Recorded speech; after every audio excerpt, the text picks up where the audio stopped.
October 3rd, 1951, New York City, a record shop on West 52nd Street, 4:17 p.m. The shop was called Harmon's and had been on 52nd Street since 1946, which made it younger than the street's reputation, but old enough to have developed its own. The reputation of a place where the people who worked there knew what they were talking about and would tell you what they thought, whether or not you had asked, which was the kind of reputation that produced a specific kind of customer, the kind who came in wanting to be told something rather than to be sold something, the two categories being different in ways that mattered for what happened after you left the shop with whatever you had bought. The walls were covered with photographs, and the photographs were covered with signatures, and the signatures were the signatures of the people whose records were in the bins, which was a significant portion of the people who had played on 52nd Street in the previous decade. The street having been the street that it was in the 1940s, and beginning the process of becoming something else in the early 1950s. In the way that places become something else when the thing that made them what they were moves on to somewhere, it can be what it is, more completely. Calvin Reeves was 26 years old and had been playing piano professionally since he was 19, which meant 7 years of the specific education that playing professionally provides, which is not the education of the conservatory, but the education of rooms and people, and the accumulated experience of playing the same standards hundreds of times in dozens of different contexts, until the standards become not the thing you play, but the language you speak, available without thinking, the way a native language is available, so that the thinking can be about something else entirely, about what you want to say, rather than how to say it. He was from Philadelphia originally, from a neighborhood in West Philadelphia where his mother had kept an upright piano in the living room, and where he had been playing it since he was 5, not because anyone had insisted, but because the piano was there, and the piano was interesting, and being interested in a thing that is present is what 5-year-olds do when the thing is worth being interested in, and the piano was.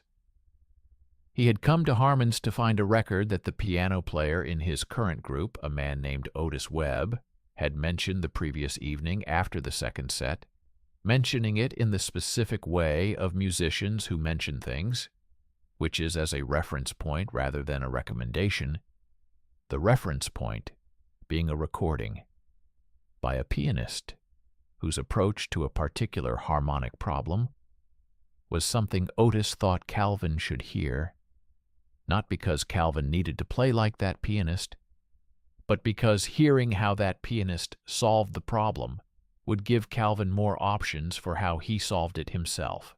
Options being what musicians talked about when they talked about other musicians' recordings. The currency of musical conversation being not opinion but possibility. He was in the bin-marked piano when the woman in the dark coat came in. She came in the way people come into record shops when they know what they are looking for, which is directly with the specific purposefulness of someone who has already made the decision and is executing it rather than making it.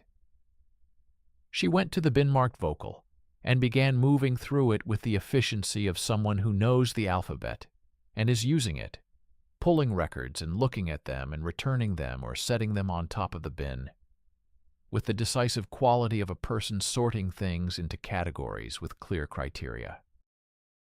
Calvin was looking at the record Otis had described, and was also from the corner of his attention that was not occupied with the record, watching the woman in the dark coat move through the vocal bin with her clear criteria. He watched her the way musicians watch things, which is with the part of the attention that is always running in the background, registering what is happening in the room regardless of what the foreground attention is occupied with. The background attention being what makes it possible to play with other people, to be aware of what everyone else in the ensemble is doing while doing your own thing. The dual awareness being the skill that the 7 years had developed, and that was available in record shops, as well as on bandstands. She pulled a record and looked at it, and turned it over, and read the back, and then held it for a moment, with the expression of a person deciding something. He looked at the record from where he was, which was not close enough to read the label, but close enough to see the color of the label, which was blue, and the blue told him something about which label it was, and the label told him something about what kind of record it was, and the kind of record it was told him something about what she was listening for. And all of this happened in the background, while the foreground was occupied with Otis's recommendation in his hands. He said that one has a better take on the second album. She looked up. She looked at him with the expression of a person who has been addressed by a stranger in a record shop and is deciding in real time whether the stranger is someone whose opinion on the matter is worth engaging with. The deciding took approximately 2 seconds. She said, "I have the second album." She said, "I am looking for the first." He said, "The first has better energy, but the second take on the second album is the one where she understood what she was doing with the bridge." She looked at him. She said, "You have both." He said, "I have both." She said, "And you prefer the second?" He said, "For the bridge, yes. For everything else, the first." She looked at the record in her hand. She said, "I will get both then." She went back to the bin. He went back to Otis's recommendation. After a moment, she said, without looking up from the bin, "Do you play?" He said, "Piano." She said, "Here or in Philadelphia?" He looked at her. She said, "You have a Philadelphia sound." He said, "I have been in New York for 4 years." She said, 4 years is not enough to lose Philadelphia." He said, "What does Philadelphia sound like?" She said, "More patient than New York. Less interested in showing you what it knows." He was quiet for a moment. Then he said, "That is accurate." She said, "I know." She pulled another record and looked at it. He paid for Otis's recommendation at the counter and was at the door when he stopped. He turned. She was still at the vocal bin, 2 records now on top of the bin. He said, "There is a session tonight at the Blue Note, 2 sets. The second starts at 11. She continued moving through the bin. He said, "The piano player has a Philadelphia sound." She pulled a record and held it up toward the window light to see the label better. She said, "What time does the first set start?" He said 9. She said, "I will be there at 9. She returned the record to the bin. He said, "I am Calvin." She said, "I know." She looked at him. She said, "Your name is on the photograph by the door." He looked at the photograph by the door. It was from 18 months ago, from a session at the Village Vanguard, and it had his name written in the margin in someone else's handwriting. He looked at the photograph and looked at her. She said, "I am Ruth." She went back to the bin. He went out the door. She was at the Blue Note at 9. Not at a table near the front, which was where people sat when they wanted to be seen at a session, but at a table near the wall on the left side, which was where people sat when they wanted to hear. He noticed this when he came out for the first set at 9:05 and played the first set with the foreground fully occupied and the background registering the table near the wall on the left side, the dual awareness being what it was. At the break between sets, he came to her table. He sat down across from her without asking because she had pulled a chair out slightly when she saw him coming, which was the kind of invitation that did not require words. He said, "What did you think of the second number?" She said, "The left hand in the second number was doing something the right hand was not ready for yet." He looked at her. She said, "Not a criticism. The right hand will catch up." He said, "When?"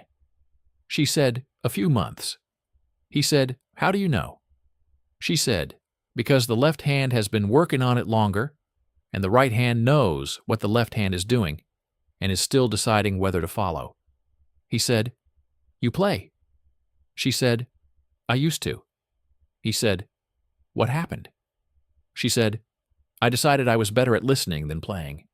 He said, "That is a harder decision than it sounds." She said, "Yes." She said, "It took me 2 years to make it, and I have not regretted it once since I made it." He asked her name again, her full name, because he had only had Ruth from the record shop, and Ruth was enough to find a table by and not enough for the rest of what he was thinking. She said, "Ruth Caldwell." He said, "From where?" She said, "Chicago, originally." He said, "How long in New York?" She said, 3 years. He said, "Not enough to lose Chicago." She looked at him. She said, "What does Chicago sound like?" He said, "More direct than New York, less interested in being appreciated." She was quiet for a moment. Then she said, "That is accurate." He said, "I know." She looked at him with the expression of a person who has just had something returned to them in a form slightly better than they sent it, and is deciding what to do with the improvement. He played the second set with the left hand, working on what it had been working on, and the right hand beginning to follow, which was not something he had decided to do, but something that happened the way things happen. When the awareness of being heard by someone who hears correctly produces a specific quality of playing, the quality being not performance but accuracy, the attempt to do the thing as precisely as possible because the listener will notice the difference between precision and approximation. Ruth noticed. He could tell from the table near the wall, from the specific quality of her stillness during the passages where the left and right hand were working on the same thing. The stillness being the stillness of a person who is attending completely, rather than the stillness of a person who is simply not moving. After the second set, she was still at the table when he came back out. He sat down. She said, "The right hand followed in the third number." He said, "Yes." She said, "What changed?" He said, "The listening changed." She looked at him. She said, "I did not do anything." He said, "You were there." He said it simply, without elaboration, the way musicians said things that were accurate about the relationship between playing and being heard, the relationship being not metaphorical but actual, the presence of the right listener producing a different quality of playing, the way the presence of the right instrument produces a different quality of sound, the difference being real and not something that could be explained away by saying it was in the player's head. Because even if it was in the player's head, the head was where the playing came from. Ruth looked at him for a long moment. She said, "That is an honest thing to say."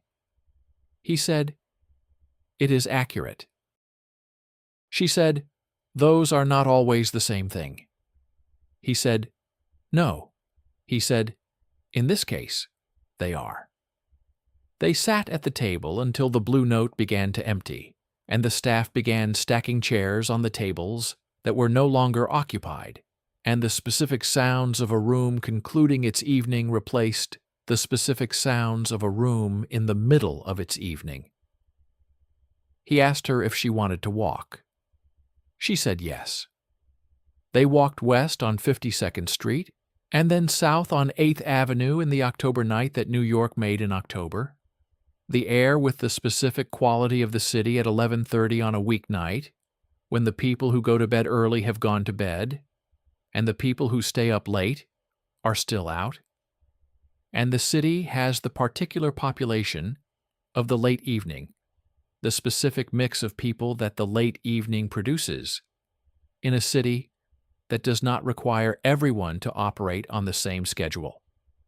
They walked without a destination, which was the kind of walking that produced conversation rather than requiring it, the movement providing the rhythm that let the conversation find its own pace. She told him about Chicago, and about the piano, and the 2 years of deciding and what the deciding had felt like from the inside. Not a sudden recognition, but a gradual accumulation of evidence that the playing was producing a specific kind of frustration that the listening did not produce.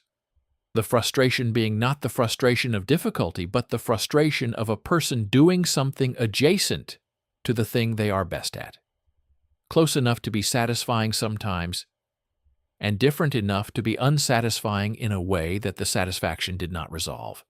He said, "How did you know when you had decided?" She said, "I stopped practicing for a week to see what the week felt like." He said, "And?" She said, "It felt like relief." He said, "That is the answer." She said, "Yes, that is the answer." He told her about Philadelphia and about the living room piano and about the specific education of the 7 years, the rooms and the people and the standards played so many times that the standards became language. He told her about Otis Webb and the recommendation that had brought him to Harmon's that afternoon, and about the harmonic problem the recommendation was supposed to address. She said, "Did it address it?" He said, "I have not listened to it yet." She said, "When will you?" He said, "Tonight, after this." She said, "And then?" He said, "And then I will know whether Otis was right about the approach." She said, "What if he was not?" He said, "Then I will look for another approach." She said, "How many approaches have you tried?" He said, "For this particular problem, 3. She said, "And none of them satisfied you?" He said, 2 satisfied me. I am looking for the one that is accurate, which is different from satisfying." She looked at him. She said, "Yes, it is different." They walked for 2 hours. The 2 hours produced what 2 hours of walking at night in New York in October produces between 2 people who are both interested in accurate rather than satisfying, which is a conversation that has the quality of 2 instruments in the same key, finding the intervals that work between them. Not identical, but consonant, the consonants being the thing rather than the similarity. He walked her to her building on West 55th Street. They stood on the sidewalk in the October air, and he said, "Tomorrow there is a rehearsal at noon on 48th Street. He said it the way he said accurate things, directly. She said, "I have work tomorrow until 3. He said, "The rehearsal will run until 5. She said, "I will come at 3. He said, "It is nothing formal." She said, "I know." She looked at him. She said, "Calvin." He said, "Yes." She said, "The right hand was right to follow." He understood what she meant, which was not about the right hand, and he said, "Yes, it was." She came at 3:15, which was 15 minutes after she had said 3, and which was the 15 minutes of a woman who has said 3 and has spent the interval deciding whether to honor the 3 or let the 3 become something later, and has decided to honor it, but has allowed herself the 15 minutes as the cost of the decision. He was at the piano when she came in, working through something with the bassist, a man named Leon, who had been playing with Calvin for 2 years, and who looked at Ruth when she came in and looked at Calvin and looked at the piano, and continued playing with the specific discretion of a bassist who understands that certain things are not his business, and that the piano is Calvin's territory in more than the musical sense. She sat in the chair against the wall, the same position she had chosen at the Blue Note, the position of a person who is there to hear, rather than to be seen. He played with the awareness of her in the chair the way he had played the second set the previous night, the foreground fully occupied and the background registering the quality of the stillness. The rehearsal ran until 5:15. Afterward, Leon packed up his bass with the efficiency of a man who has somewhere to be, and left with a nod to Calvin and a different kind of nod to Ruth. The kind that communicated something about what Leon had registered during the rehearsal that the discretion of a good bassist allowed him to communicate without saying. Calvin sat at the piano after Leon left and played through the harmonic problem he had been working on. Not for Ruth, specifically, but in the way you play through something when someone who hears correctly is in the room, with the accuracy that the presence of the right listener produces. He worked through it for 20 minutes and found, somewhere in the middle of the 20 minutes, the approach that the 3 previous approaches had not been, and that Otis's recommendation had pointed toward without being the thing itself. The thing itself being something that happened in the room with Ruth in the chair and the bass line in his left hand, and the right hand finally doing what the left hand had been preparing it to do. He stopped. He looked at Ruth. She said, "That was it." He said, "Yes." She said, "The 4th approach."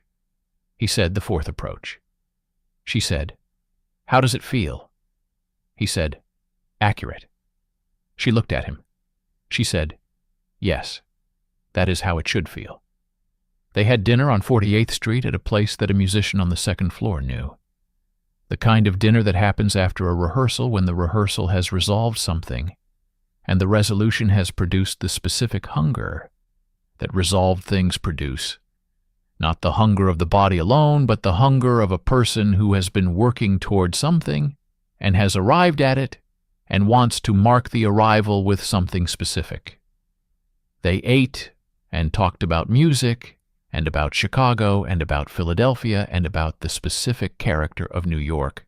When you have been in it long enough that it has become the place you live rather than the place you have come to, the transition being not sudden, but gradual, visible in retrospect more clearly than in the living of it.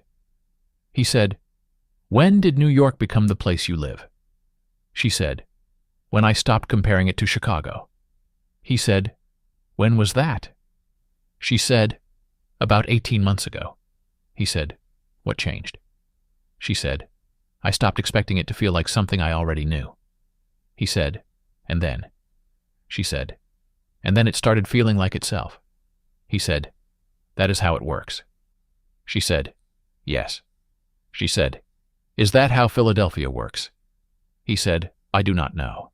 I have not been back long enough to find out." She said, "You will know when you stop comparing it to New York." He said, "I am not sure I will go back." She said, "No." She said it with the specific tone of a person who has heard something accurate and is confirming it, the confirmation being not agreement, but recognition. November brought a recording session that Calvin had been preparing for since August, a session for Blue Note Records that was the session that the previous 2 years of playing had been building toward, not by design but by the accumulation of the work producing the readiness, and the readiness producing the opportunity, and the opportunity arriving in November, when the work and the readiness had reached the point that the session required. He told Ruth about it in the 3rd week of October. She said, "Which pianist?"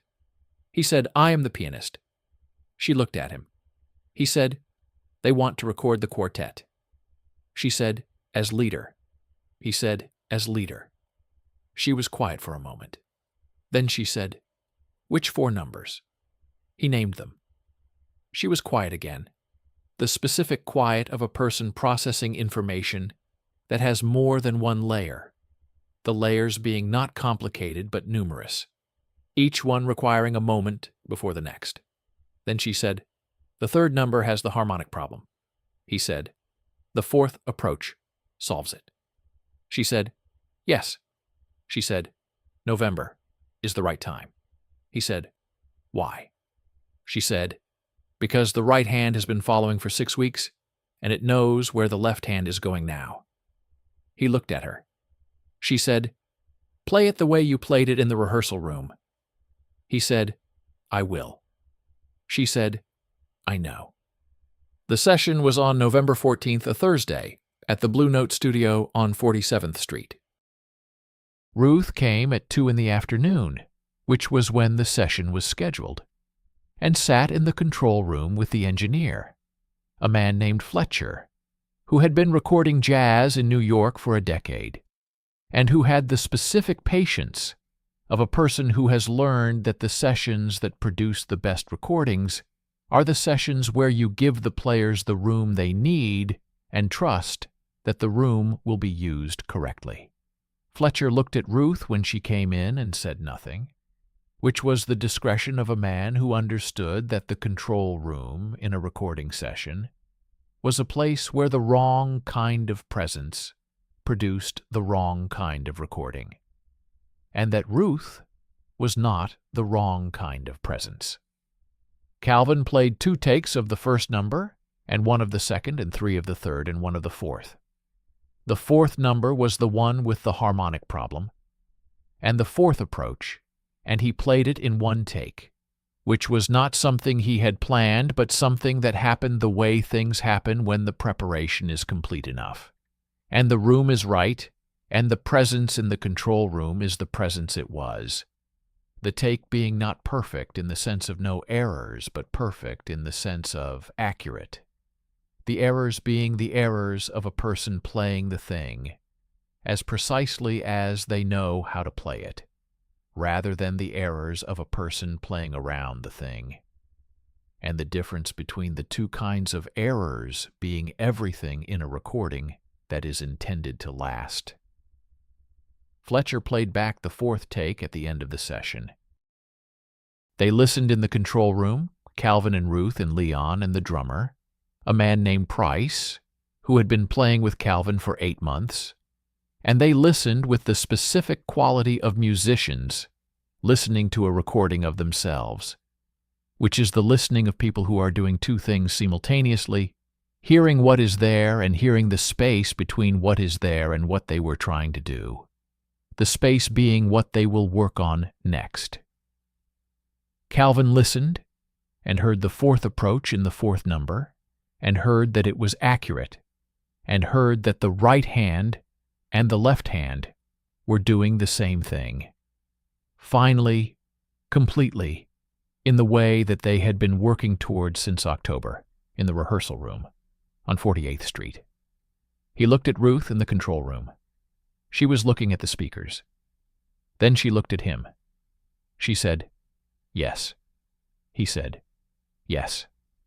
Fletcher said, "I think we have what we need." Leon said, "We have more than what we need." Price said nothing, which was Price's way of agreeing. They walked after the session in the November dark, west on 47th Street, and then through the park that cut diagonally through the West 40s, the park empty in the way of parks, on November evenings when the cold has moved the people who use them in warmer weather into the interiors where the warmth is. The leaves were down, and the lights of the city came through the bare trees. In the way they came through bare trees, the specific light of the city through the trees in November that was different from the light through leaves and different from the light without any trees, something in between, the light and the dark in the proportion that bare trees in a city park in November produce.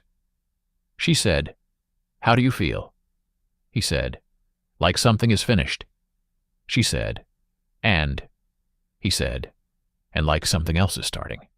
She said, "Those are usually the same moment." He said, "Yes."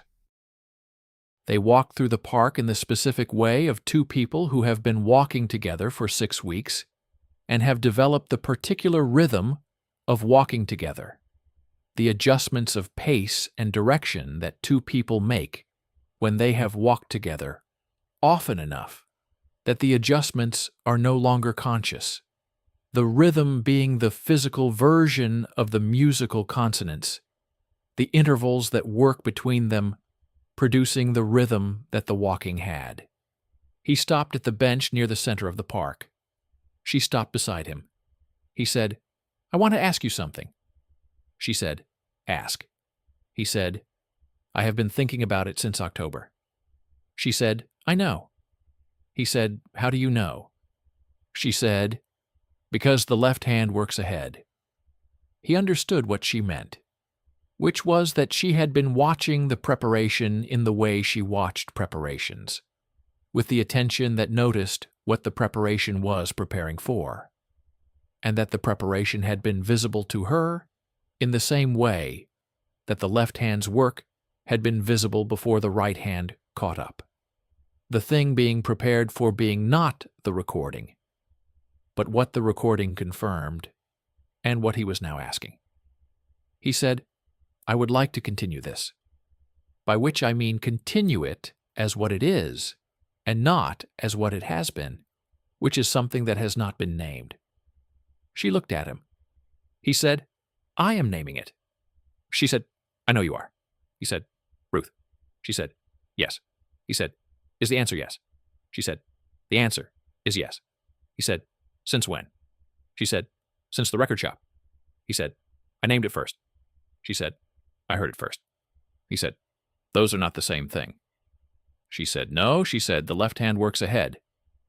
He laughed, which was the laugh of a person who has received something back in a form better than they sent it, and the improvement was the one they had been hoping for. She laughed also, which was the full kind, the kind that arrives before the decision, and they stood in the November park, under the bare trees, with the city light coming through, in the proportion it came through, and laughed together in the way of two people who have arrived at something and are present in the arriving. They walked out of the park on the west side and turned north on 8th Avenue and walked in the direction of 55th Street in the November night that was cold in the specific way of New York November, the cold that had arrived and was not leaving until April. And they walked in the rhythm they had developed and talked about the recording, and about what came next, and about the harmonic problem that had been the beginning of the whole thing, the solution to it being not the end, but the beginning, which was how solutions to harmonic problems worked, which was how most things worked when they were the right things, the solving of one problem opening the space where the next problem could be found and worked on and eventually solved in its turn. The process being not the arrival at a destination, but the continuation of the work being what it was, and both of them being in it together now in the specific way of two people who have named the thing and are on the same side of the naming. At 55th Street, he walked her to her building. She looked at him on the sidewalk in the November light. He said, "Saturday." She said, "Saturday." He said, "I am thinking dinner, and then the late set at the Vanguard." She said, "Who is playing at the Vanguard?" He named the pianist. She said, "The Vanguard for the late set." She said, "And dinner first at the place on 48th Street." He said, "Yes." She said, "Saturday, then." He said, "Saturday." She looked at him for a moment, with the expression she had had in the record shop when he had said the thing about the second album. And she had said, "I will get both." The expression of a person who has made a decision and is clear about having made it. Then she went inside. He walked back through the city toward his apartment on 46th Street in the November night, walking in the rhythm that the city produced, and that the evening had produced, and that the 6 weeks had been building toward and had now arrived at. The arrival being not the end of anything, but the beginning of the thing itself, the thing that the record shop and the Blue Note and the rehearsal room and the park had been the approach to, the approach having been what it was, and the thing itself being what it was, and the two of them being what they were, which was two people in New York, in November of 1951, who had found the intervals that worked between them and were now in the key that the intervals suggested and were playing in it, together, in the direction that the music went. This story is a work of original fiction. Any resemblance to real persons or places is coincidental. If this resonated with you, subscribe and leave a like. New video coming soon.